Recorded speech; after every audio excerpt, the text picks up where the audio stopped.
Hi, diddly ho, neighborinos, and welcome into the QB List Fantasy Football Podcast. I'm your host, Jay Felicio, at GManJ on Twitter or X or whatever the kids call it these days. With me, as always, is my right-hand man, the buzz to my Woody, Mr. Brett Ford, at Fade That Man on Twitter and X. How are you doing tonight, Brett?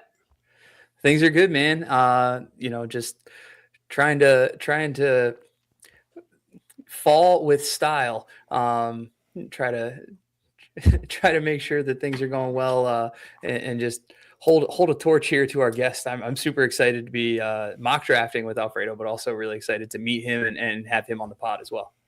Well, thanks for spoiling the intro, but I do at least get to say that I get to have a bagel with this fine gentleman every, the first Sunday in every August? Is that usually what it works out to be? So maybe, hopefully more than that this year. But with us tonight is Alfredo Brown.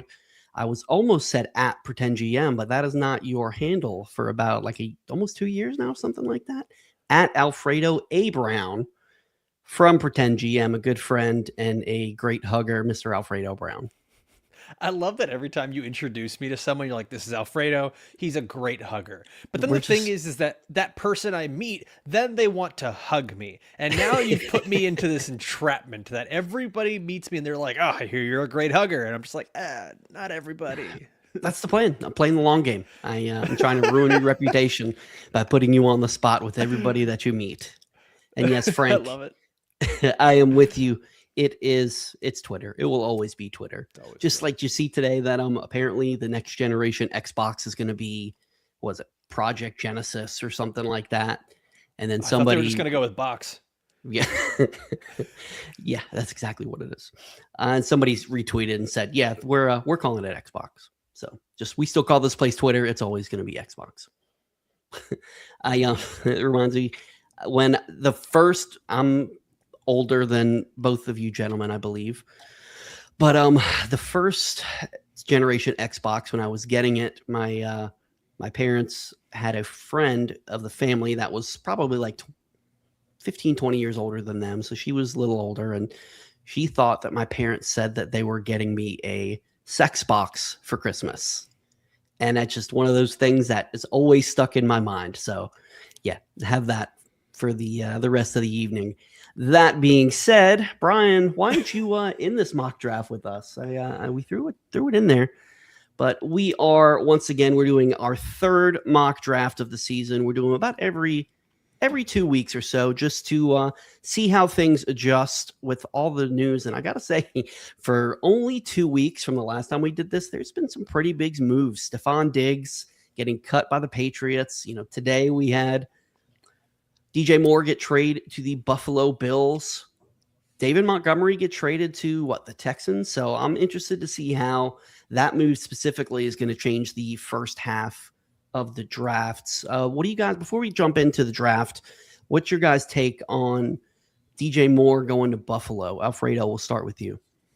I mean, DJ Moore going to Buffalo is great, at least for fantasy. I've seen some mixed reactions here that, the Buffalo Bills, they gave up too much to go and get him. And while that might be true, that doesn't necessarily negate the fantasy value that we're looking at here. We're looking at DJ Moore finally being fantasy relevant again, where I think he's probably easily a top 20 fantasy wide receiver and flirting with the possibility of being a top 15 wide receiver. We haven't seen a true wide receiver one for Josh Allen since Stefon Diggs was there.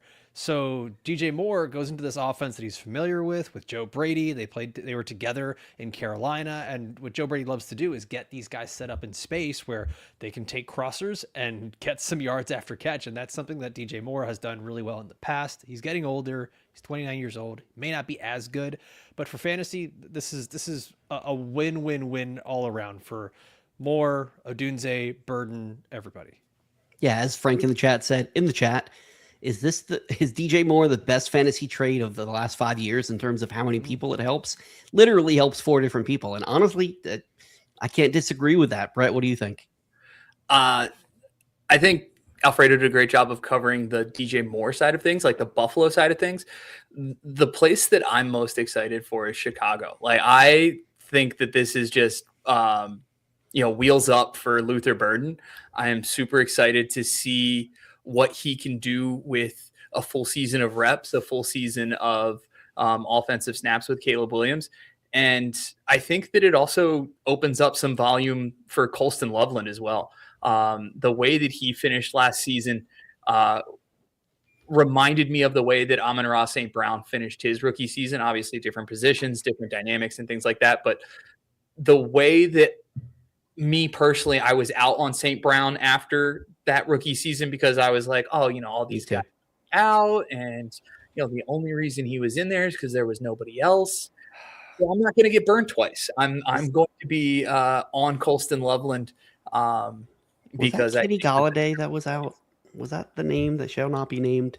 What's that? Amon-Ra St. Brown. Was that when Kenny Galladay probably went out with his hip or whatever it was, and then I don't know. I can't remember he may have where already he been went on the after Giants that. At that point. No. We don't remember where he wound up. Let's not talk about that. All I remember from that is the preseason leading up to it. I wrote something that I don't think got published anywhere, which is good because in the article I was like, DJ Chark for the Lions is the receiver to draft on that team. Not I was, looking back on that, I was like, okay, sound process, just terrible analysis. That's sometimes the best takes are the ones that don't make it out at all. That's right. Addition by subtraction. Exactly. Let's go ahead and hop on over to the mock draft, and we've got some QB listers in here. We've got some friends of the show as well, a couple of new faces, and one thing I do want to remind everybody that the sleeper ADP is still messed up. The best thing for you to do is to sort by points. Do not sort by ADP. So that being said, we are going to go ahead and get started up. I am going to put it at 30 seconds. We had it at a minute last week or 2 weeks ago. Ran a little long, so I'm not going to force anything. If you time out once or twice, I might have to roll along, but just to keep things moving. And let's get this thing started. We got Steve on the clock. And I need to open it up on my phone so I can draft there.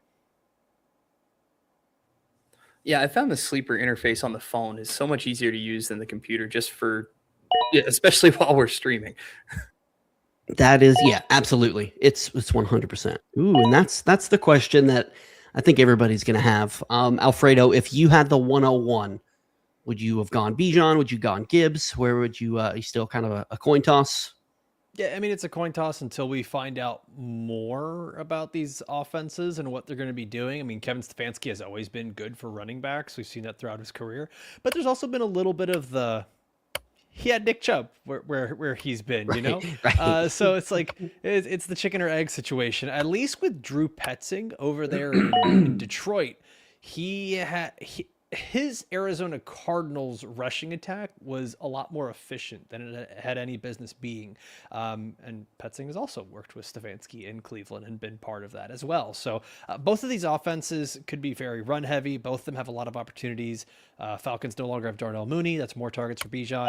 And the Lions obviously don't have Dave Montgomery. So that's more touches and more goal line opportunities for Jahmyr Gibbs. So I do like both these guys. It really is just a flip of whatever your preference is, whichever offense you think is going to be better. I've got a little more faith in the Lions offense being better than the Falcons offense. Yeah, the thing for me is, and I think who said it in the chat? Somebody said that I don't think it's just going to be Jahmyr Gibbs. I think they're going to bring somebody else in.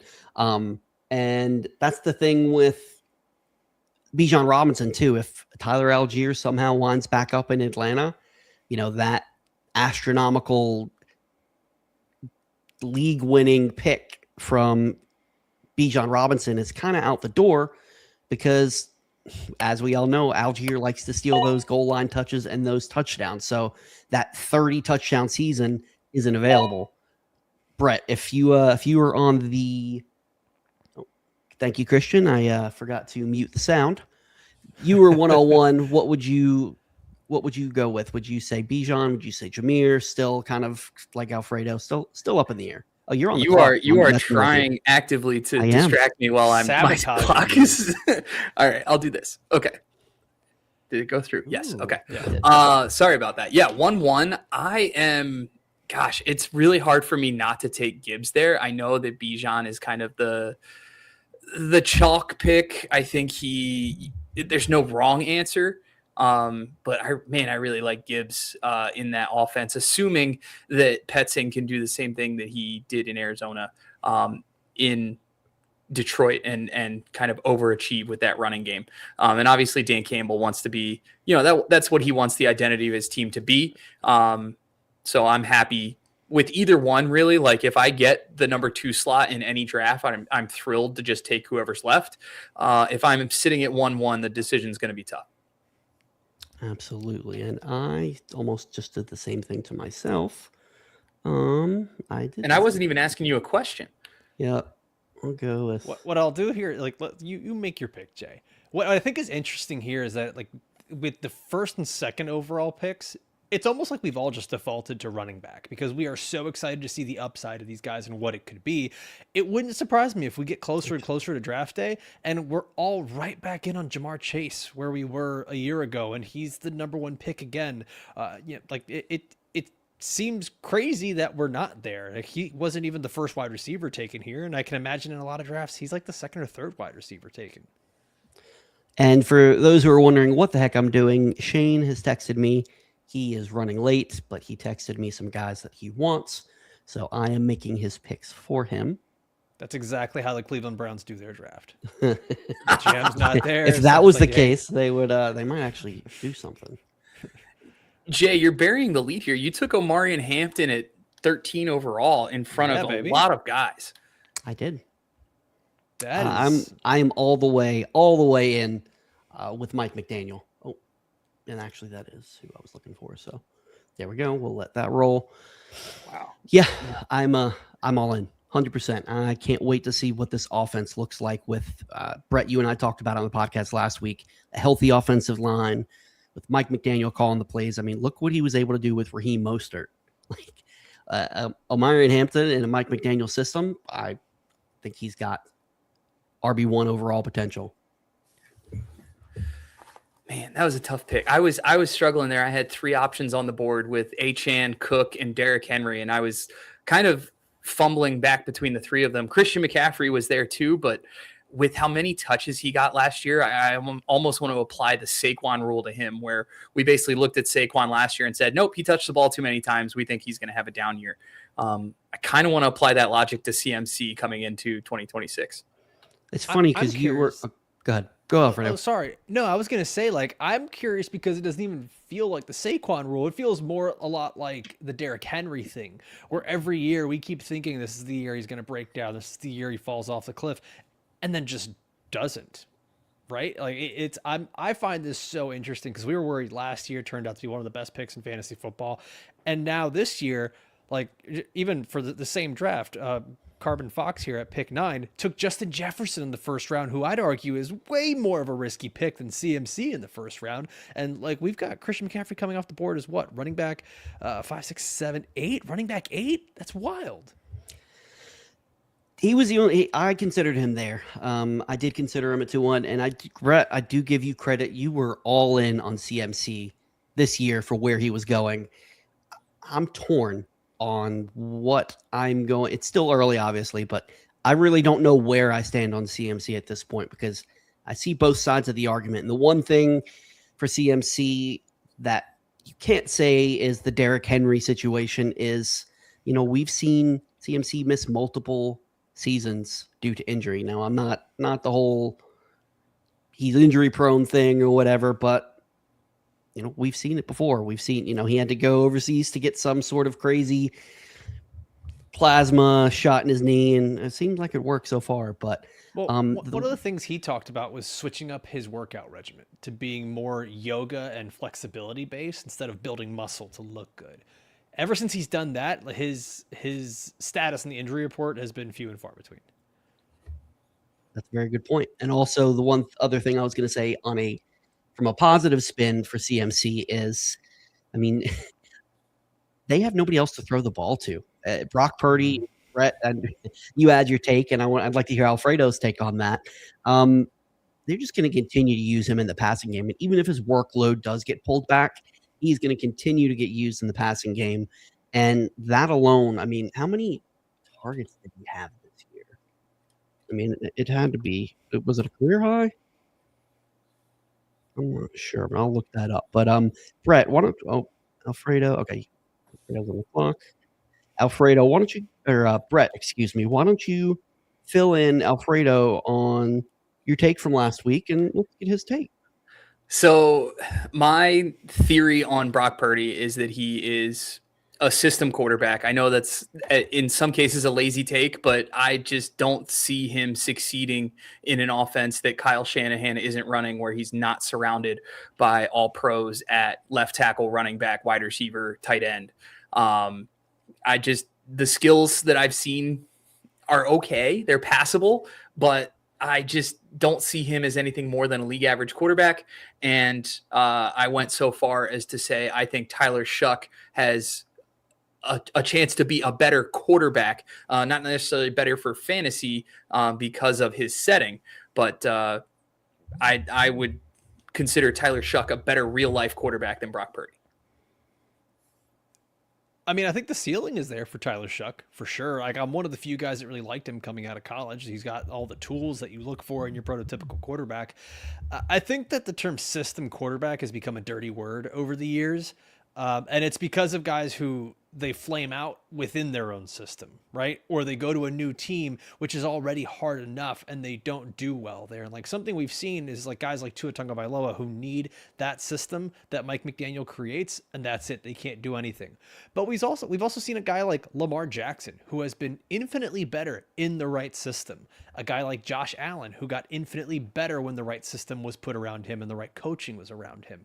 So I think to an extent, nearly every quarterback is a system quarterback. And I'm going to use this exact same line when I run for Miss America, because it keeps everyone very happy.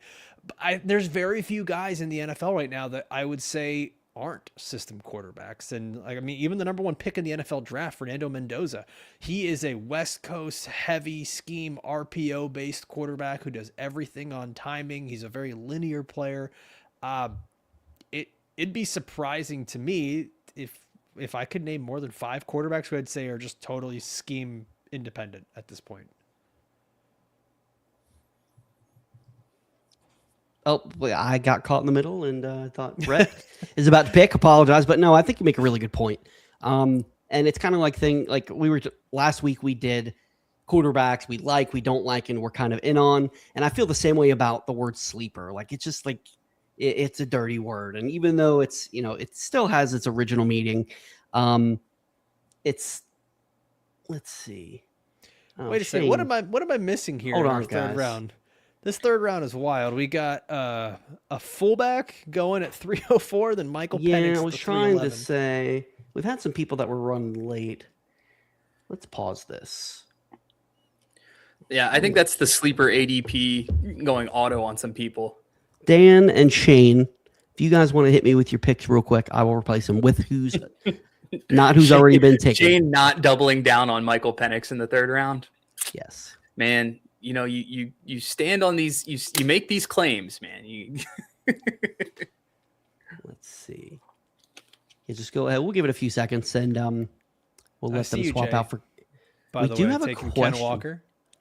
I have to. That's a I hope the Giants sign this guy pick if I've ever seen one. No, you both know how much I love Mr. Kenneth Walker. I will lose. I think I've told Brett, and I told somebody else this. If Ken Walker does sign with the Giants, I will officially never wear pants ever again, because I will be the happiest boy in all the land. Yeah, but now you can't go pick your kids up at school, so. That's true. But as long as I don't get out of the car, I'm probably good. Nah, never mind. No. So, Alfredo, while we've got this little break here, you did get to go to the Combine. Was this your first time going to the Combine? It was. It was my first time going to the Combine. It's been one of those bucket list items for me to do, just like the NFL draft. This was such a cool experience, man. You're watching everything up close and seeing what these guys are like. Like they're specimens, dude. Like it's nothing like hanging around no offense to any of us out here that go to the Fantasy Football Expo. It is nothing like that when you go to the NFL Combine. These guys standing next to Kenyon Sadiq is ridiculous. And like seeing what God's perfect specimen looks like. Well, now you know how us short kings feel when we walk up to, everybody that's tall. Brett, and you haven't been yet, but I believe you're going to try to go to the, what's it called? The Fantasy Football Expo. You'll realize that everybody's pretty tall. So let's see. It's We'll wild. just swap. We got what? We could use a wide receiver. So whoever the top wide receiver is, we'll give. Well, I'm not going to do Rashee Rice because he's probably not going to play football again. So we'll go with Zay Flowers, and then Shane, you need a wide receiver too. I will go with JMO, and we're back on this thing. And Brett, are you ready, my friend? I mean, I guess so. I really have no idea what direction to take this draft. I feel like I went early tight end last week or 2 weeks ago, and I really liked the build. But with Colston Loveland off the board here, I might try something different this time. I'm going to go early quarterback. Michael Penix? Yeah, he is top in ADP according to Sleeper.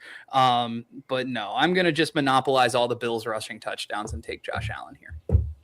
Ooh. You're not going to take sugar-free Josh Allen later in the draft?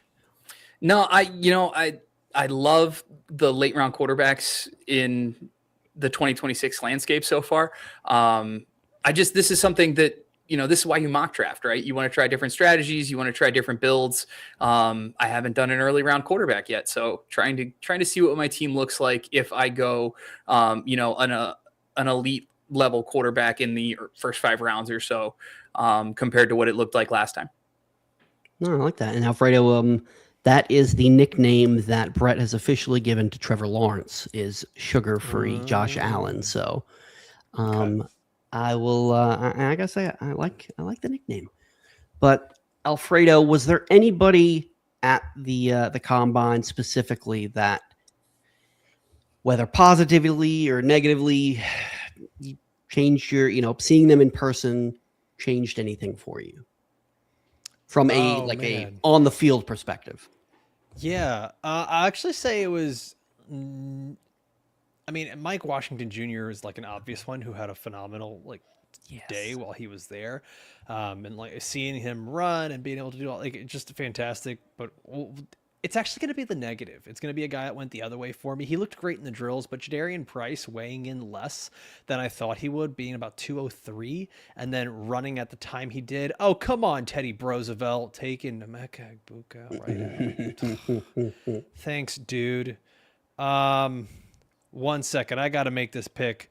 I don't know if unacceptable. I totally ruined everything for me. Teddy. Man. And Teddy didn't even. I guess did we're Teddy doing make this. it to bagels on Sunday? I'm so upset, man. I was really hoping for one of Lad McConkey, Luther Burden, or Emeka Egbuka to fall to me at the 411. They did not. I'm very upset. And now I'm going to take it out on Jadarian Price because he came in like 10 pounds lighter than we thought he would. He still ran a 4.49, which I don't want to say like that's the end all be all is your 40 time, but to drop weight, run slower than expected, and then we go back to the film and I'm seeing like, okay, he is getting caught from behind on certain things. He's still one of the smoothest runners in the draft. He's got great vision, great balance, all that. I talked about this on Pretend GM the other day. There's not a lot of players within his athleticism range, his relative athletic score, his production profile, and guys that are going to get that draft capital who pan out for fantasy. He's going to have to be an outlier who ends up getting some sort of receiving work that he's. You're back on the clock, not to interrupt you. Just wanted to make sure you knew. Good. We're good. Thank you. I am. Scattaboo. Well, while he's picking, Brett, and you and I had some conversations about quarterbacks last week, and the second quarterback off the board is one Mr. Lamar Jackson. Now, I know you are a Ravens fan, but you do a very good job of keeping your fandom and your analysis separate. Is Lamar who you would take second off the board? I know it's not Drake May after last week. I think so. You want me to back that out? That's fine. It works. No. I had him in my queue. Okay. I think so. Yeah. I think Lamar suffered a lot from the injury he sustained early in the season. I think he never really recovered, tried to force himself back into play far too early for a Ravens team that struggled out of the gate. When your team starts 1-4 and your expectations are a lot higher than that. Forcing yourself back into action, even if you're not 100%, it makes a lot of sense. And I think it affected his mobility. I think it affected his decision making because of it affected his mobility. So it was one of those things where I think it was just a perfect storm of negatives for Lamar Jackson. And I think that he's a much better player than we saw last year. I don't think this is any indication of, a degradation of skill by any means. I think that he is the clear QB2 in 2026. I think he and Allen, for me at least, are in a tier on their own with maybe Jaden Daniels, depending on how his recovery goes this offseason. And there's been some rumors that they're going to add some weapons in Washington. So they add another receiver there. I would like that a lot. Speaking of, my pick's coming up. Hang on just a second, please. Alfredo, how do you feel about Lamar Jackson going into next season? He's still that a QB1 overall talent, or is he, taking a hit as maybe Patrick Mahomes has in the past couple of seasons in some people's eyes of just, still being one of the borderline elites, but not in contention for that one overall? Yeah, I mean, I still think that he's in that top 3-4 quarterback range every single year. And it's honestly, each year it's been who stays healthy. And, Joe Burrow hasn't stayed healthy, or Jalen Hurts has had a down year. Josh Allen has been one of the guys to stay healthy. And Lamar Jackson has been one of the guys that has been able to stay healthy for the most part. I do get slightly worried here with Todd Monken being gone and what they end up doing with the offense here. But Lamar Jackson had such a down year last year. Honestly, seeing him go in the 4th round here was surprising because I do expect a bit more of a discount when you get into your drafts. People saying, oh, this is going to be the end of Lamar, and you're probably getting him in the 5th or 6th round. Like, I can imagine Lamar Jackson going as maybe 3rd or 4th quarterback. People thinking Drake May is now your quarterback 2. Jaden Daniels is going to be coming back in. A guy who I think might actually sneak into that conversation is going to end up being Justin Herbert. Everyone excited about what he's been able to do. He's had that rushing floor. Now you got Mike McDaniel in there. That's a guy who I think is poised to, weird to say this, make the Drake May leap, even though it's a younger guy, but be one of those top 3 fantasy quarterbacks. That was my choice for the guy that I like going into next season for all the same reasons you said. I'm 100% with you there. And yeah, I'm really excited about, and Justin Herbert, I am on the clock, the way that he finished the season last year, probably going to still be able to get him at a reasonable price. He's not going to have that helium that he would have had if he finished strong and then Mike McDaniel coming in. So, yeah, I am very, very excited about that, man. And Brett, I will let you take over for just a second while I'm here. Absolutely. And if I'm going Homer picks, I might as well go Homer picks. Alfredo, I took Carnell Tate in the 5th round here. Based on what you've seen, based on, what about Tate and what team might spend draft capital on him in the 1st round, where do you anticipate him starting the draft season in 2026? So that's actually the guy that I was looking to take at the 502, and my Q went with Mekhi Lemon because Carnell Tate was way down in the list here for picking. But I think what worries me most about Carnell Tate is if he ends up on, let's say, the Cleveland Browns, and he's the hometown hero there in Ohio.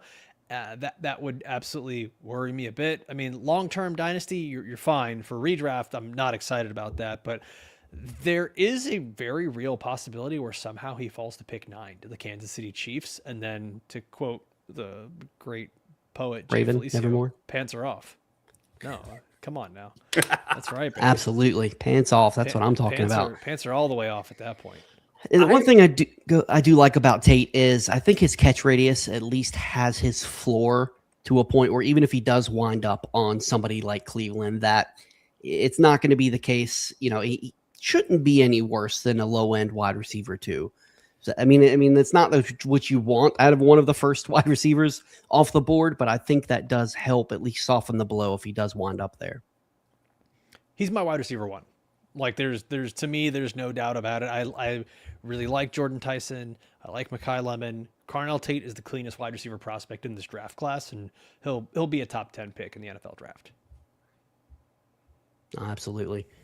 And you are back on the clock again, Alfredo, just so you know, my friend.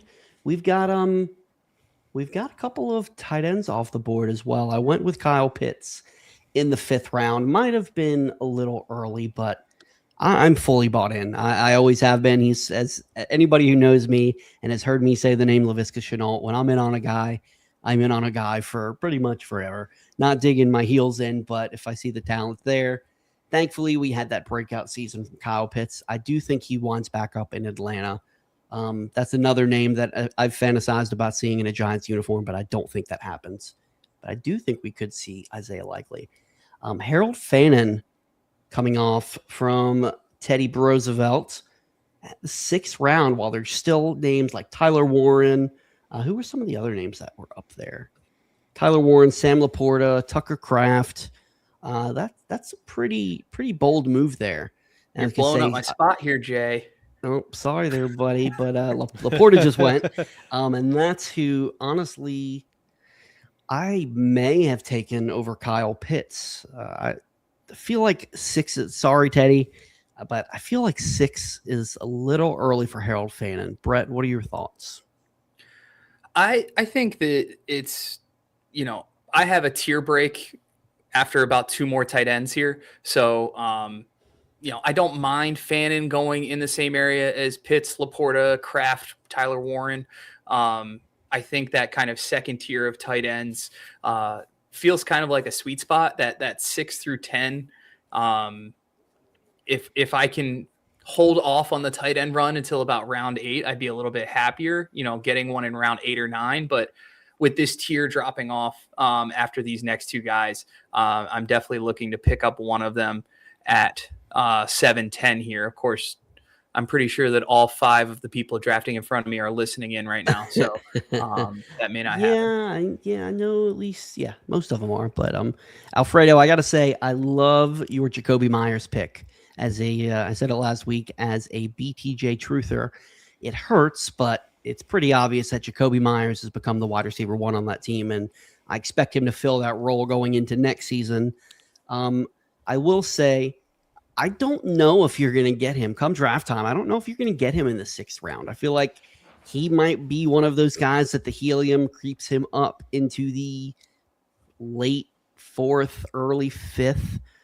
What are your thoughts on Myers for next season, and how high would you be willing to take him?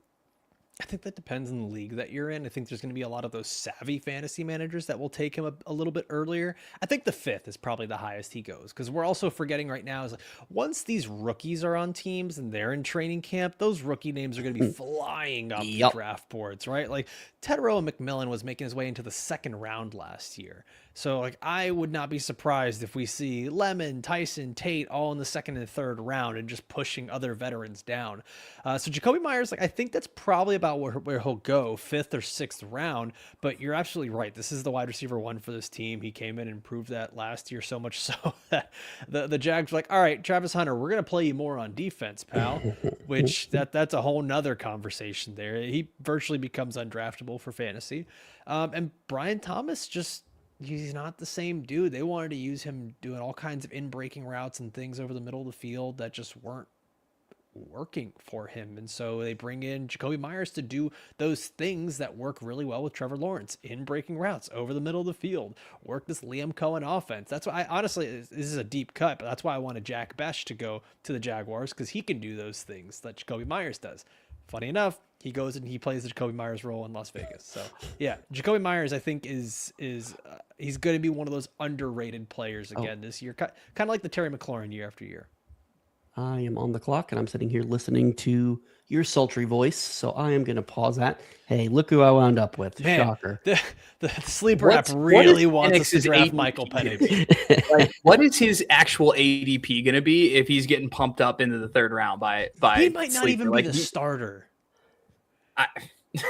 Like Kevin Stefanski won't even commit to Penix as the starter, and now there's the rumors going around that Tua Tagovailoa could be going to the Falcons and be the starter there. I think it's just the way you say that name is definitely the voice like of a scorned lover. Like definitely 100%. I get that. I've heard rumors about Flacco following Stefanski down to Atlanta. while Penix recovers. And I think that makes a lot of sense, both financially and from, a real life football standpoint. But yeah, it's not good for him there. What did I have in my queue here? I need to go running back, just pick up a third one of those. And I want Ramondre Stevenson, and I need to scroll to him. Here we go. That is a good thing. Yeah, I like that pick. And I think as much as I love Travion Henderson and I like where I got him, I think we saw Ramondre Stevenson is not going away, and I think they're both going to be valuable for fantasy. Unfortunately, Stevenson is going to cap the upside of Henderson, but I think they're both solid RB2s who, depending on whose week it is, who's going to get into the end zone, both have top 5 weekly potential. Man, Jay, this is why I can't stand taking a quarterback early so far. Like, I could have waited 4 rounds and gotten Jaden Daniels, who I have as QB3 right now. Like Justin Herbert or whoever I'm going to wind up with, or Alfredo's going to wind up with, or Christian's going to wind up with. Because, and as Joey mentioned in the chat, and he makes a really good point, that 6th round Joey pick, made a DJ good Moore. Point. No, I know. that doesn't sound right. Yeah, he gets one every now and then. Definitely not his bagel order, but we won't. I don't care if that's a dead horse. I will beat that dead horse until it looks like Glenn from The Walking Dead. So DJ Moore in the 6th round. I like that a lot. That's another one that I don't think we're going to see come draft day. It depends. They did say, rumors have it that they're going to continue to add wide receivers, add some weapons for Josh Allen, maybe a Romeo Dobbs. I don't know, but your bagel order is not amazing, Joey. Brett, which for those watching that haven't heard us make this joke over and over again, is those of us who go to the Flex League draft in the first week of August, Sunday morning, we start a tradition. We go to get bagels for everybody that's leaving, and then just one more little last hurrah and get another great hug from Alfredo before we leave. And everybody gets the typical, I get it, everything bagel with bacon, egg, and cheese. Everybody gets their. Alfredo, what did you get this year? I'm always a bacon, egg, and cheese guy. Like that's just the way to go, man. A classic. You don't mess Joey with breakfast. Gets what was it? It was a tie-dye bagel with strawberry Nutella cream cheese. Okay, here it is. A wheat bagel toasted with banana Nutella cream cheese and sliced strawberries in New York City. My 6-year-old would love that. Yeah. So, yeah. Bacon, egg, and cheese on a Kaiser roll. There you go. That's what I'm talking about. Yes, I did make that joke, Joey. It's what came to mind. So, you could put bacon, egg, and cheese on just about anything, and I'm going to tear that thing up. So, Alfredo, I was gonna say, you could put banana Nutella and strawberries on my bacon, egg, and cheese, and I'd probably still eat it. That would be good, but the bacon is key. Yes. Alfredo, I love the pick. Where you got him? I mean, Drake May in the 8th round. That's a move that I'm willing to make, and I bring it up because Brett, I see you nodding your head. We talked about it last week on our QB episode. Drake May was the guy that you did not like, and I agreed with you. And it's not because of Drake May or his talent. It's where you're going to have to get him. And I compared it to the 2020 season for Lamar Jackson, where that was his first MVP season. And you went from getting him in the 8th, 9th round to, I think we're going to see Drake May go in the 4th, 5th round. So I love that pick, Brett. I'm trying to talk a little bit longer because I can see you really want to say something and trying to annoy you just a little more before I'm going to let you talk. Alfredo, what do you think? No, I'm just talking. Go ahead, Brett. No, Alfredo got Drake May at QB7. That's about where he should be, I think. I don't necessarily agree with all of the names that went ahead of him, but at the same time, like QB6, QB7 is about where Drake May should be this draft season. No, absolutely. You're not buying all the risk. Could he, like we said last week, could he have another season like last year? Absolutely, but you're not drafting him that way. That's not how you win. For me, the thing with Drake May is that his calling card as a rookie, and that could have just been because of being a rookie, was he was running the ball so much. And this past year, he didn't run the ball as much. He was getting the ball out of his hands quicker. And so that's, we see this, whatever we want to call it, a Fugazi MVP-esque season here.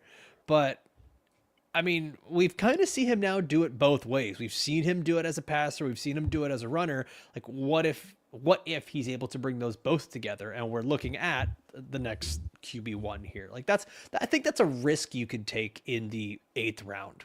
Because if not, you're not losing your league based on your 8th round pick. You can replace that guy pretty easy. But like you guys said, if you're taking him in the 3rd, 4th round, and that's like the QB1 off the board, you're putting your team in some danger. No, absolutely. And one point that Brett brought up last week, and I'm on the clock. So Brett, I will let you bring it up when you're talking about Drake May running if they improve the offensive line in New England. Yeah. So Drake May, about 80% of his rushes were scrambles as opposed to design runs.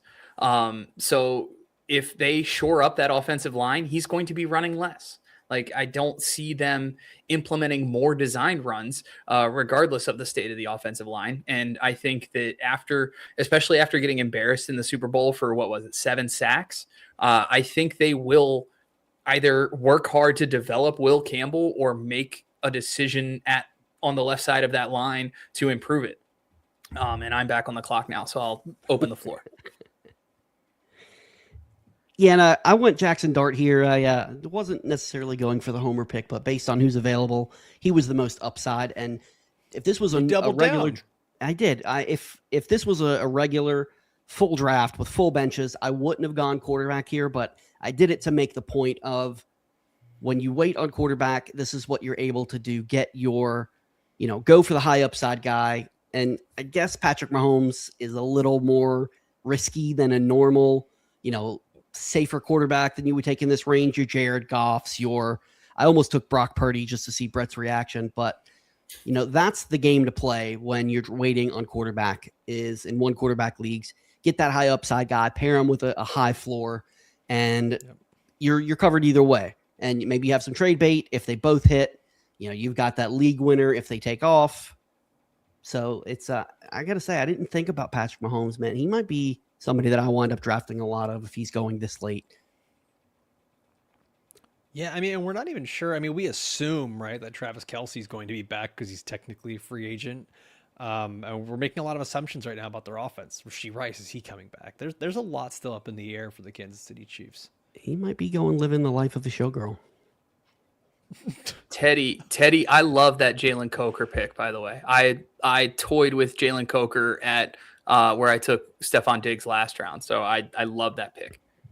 Yeah, I'm glad you brought that up. I was not interested in Stefon Diggs until he was released for some reason. Obviously, we don't know where he's going to wind up, but I think he could wind up being a value. People deciding that they don't want any part of him. And then Brock Purdy, how poetic. Brock Purdy being the last pick in this draft. So in so many ways. Just taking a quick peek at the draft. Is there anything sticks out to you guys that surprises? Anything you like, you don't like, other than Joey's face in the chat? I'd say that there's a really interesting tier break, at least in this draft, at tight end, where you have your 2 tight ends that go in round 2, and then you get a Colston Loveland all the way up in round 3.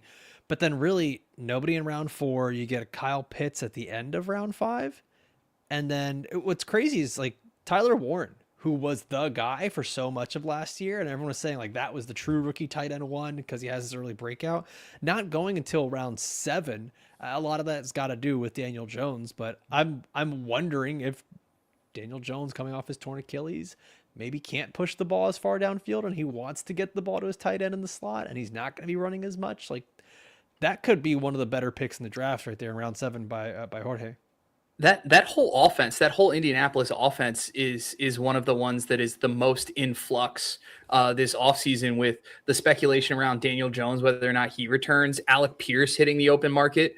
That offense could look entirely different than it did last year, just because I feel like the Jones to Pierce, pushing the ball down the field like you're talking about, that was such a vital part of that offense that opened up so much for the other guys.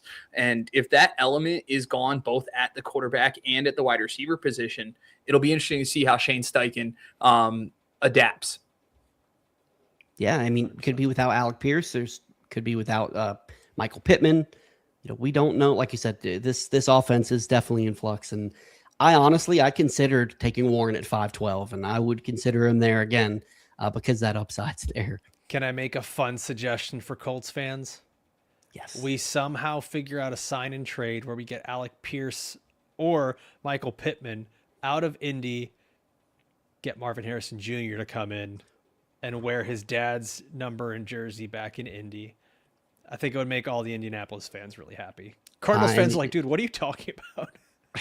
He needs a reset too, because I still believe in the talent. I just think it's falling into the death trap that is Arizona. Yeah. But Brett, you want to go ahead and bring us back up? Thank you, everybody, for. Was there anybody you wanted to talk about as well, Brett? There was one more name that I wanted to mention because I would like to get your guys' take on it. And it's at tight end. We were just talking about tight ends. Aranda Gadsden Jr. is a guy that I have major concerns about in the Mike McDaniel offense. If you look at, first of all, he's still kind of an unknown. A lot of people are projecting on the talent, but man, I worry about the way that Mike McDaniel has handled inheriting an offense. If you look at how he came into Miami, and Mike Gesicki was coming off a career year and then basically disappeared as soon as Mike McDaniel came to Miami because he couldn't block. He was one of the worst PFF graded blocking tight ends in the NFL. Well, now Mike McDaniel comes to the Chargers, and guess who ranked dead last in PFF grade for blocking at the tight end position last year? Michael Penix. It was Gadsden, baby. So I'm worried. I'm worried that Will Dissly is going to be tight end one in SoFi Stadium come September. I'm worried that Gadsden's going to be phased out in the same ways that Gesicki was by Mike McDaniel. No, I think it's a good point, and I've got this feeling it's going to be similar to the situation. I can't even think of his name because I hate to say his name. Who was the offensive coordinator for the Steelers this year that everybody hates? Arthur Smith. Yes, Arthur Smith with Jonnu Smith. I feel like we're going to get a Darren Waller type signing in San Diego. I'm old. In Los Angeles with the Chargers, and bring in that vet for that. Somebody that can play that role, and Gadsden be the guy left out. And it could be Jonnu Smith because he's going to get cut by the Steelers. That was just announced today. Oh, was it? Well, yeah, Arthur Smith's not there anymore. So, right. Didn't he take a head coach job somewhere, I believe? In college, I believe. Right? Did he go to college somewhere? I don't know. I think he went off to college somewhere. Arthur Smith left, and it was like, thank goodness, I don't care where he sweet goes. Baby Jesus. But Jonnu Smith to the Chargers makes a lot of sense because it's Mike McDaniel, and that's where Jonnu had all the success is in Miami. Yep, Shane's right. He's the offensive coordinator at Ohio State now, I believe. So, get ready for that. But we're gonna make wide receiver you, tight end you now. Is that what's gonna happen? Let's see. On that note, Brian Hartline. It could happen. Alfredo, my friend, I appreciate you. I actually texted you while you were at the Combine to invite you on here, and you still responded to me. So that's how good of a guy you are. Brett, can you bring up the beautiful face that is Mr. Alfredo? There we go. As always, thank you so much for making time for us. We text all the time. You're somebody I consider a dear friend, and gotta say, I'm really very proud of you and all the awards that you've won, and I see the work that you put in, and it really, man, there's nobody else that deserves it as much as you do. And not only for those that don't know, Alfredo does the fantasy stuff, also has some pop culture. He has a pop culture show. Alfredo, why don't you fill everybody in on not only your fantasy stuff, but everything else you have going on as well? Yeah, so you're going to be able to find everything that I'm doing over at pretendgm.com. That's where I have the Pretend GM podcast. I can now say it's an award-winning podcast, which is really cool to say. Just had another episode come out today. Nice. If you're looking for something to do for like 90 minutes, it's me and Matt Waldman talking about how to scout rookie prospects and like how to create your own system and how to do it. And it's a lot of fun. I talked about all my winners and losers from the NFL Combine. And I've got my rookie draft guide coming out very soon. Pre-orders just went out today. You can find that on pretendgm.com. It's just $9.99 for this thing right now. So it's going to have over 80 prospect profiles in there, consensus rankings from some of the biggest companies included into this as well across the industry. So that's a big thing that I've got coming out. And then, like you mentioned, Unbinged, man, we're watching all the latest TV shows, movies. We just did a rewatch episode of Sinners. We're currently watching Paradise and The Pit and recapping and breaking down each episode after the fact. So we're having a lot of fun over there. That's phenomenal. And I know what I'm doing tomorrow is listening to you and Matt Waldman, because that sounds absolutely phenomenal. Brett, tell everybody what you got coming up for over us at both the QB list and the pitcher list. Yeah, man, this time of year I'm double dipping. Obviously, my work here at QB List, working on a free agent article, top 25 free agents, just kind of doing our best to track who's available and where they land this offseason. And that's on QB List. And then, of course, with Pitcher List, I'll be recording Hacks and Jacks podcast with Scott Chu, talking about Scott's top 300 hitters for pitcherlist.com, as well as just found out I'll be writing a Points League column on a regular basis starting this spring. So just a different take, different league format that isn't always addressed. Hopefully to shine some light on that, because I love points leagues. It's kind of where I grew up as far as fantasy baseball goes. So it's a format that I'm super familiar with. Hopefully I can bring some insights in those formats.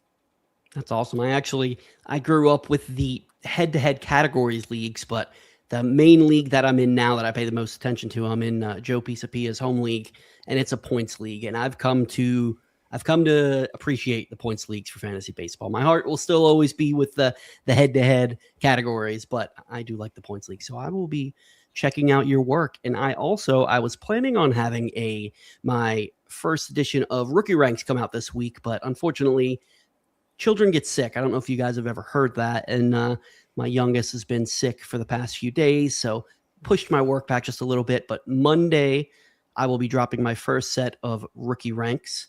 And check out the episode we did last week, me and Brett. It was a lot of fun. We talked about the quarterbacks we liked, didn't like, and all that. Next week, we're going to do running backs. And then in 2 weeks, we're going to do another mock. And maybe we'll have somebody that's in the chat on with us.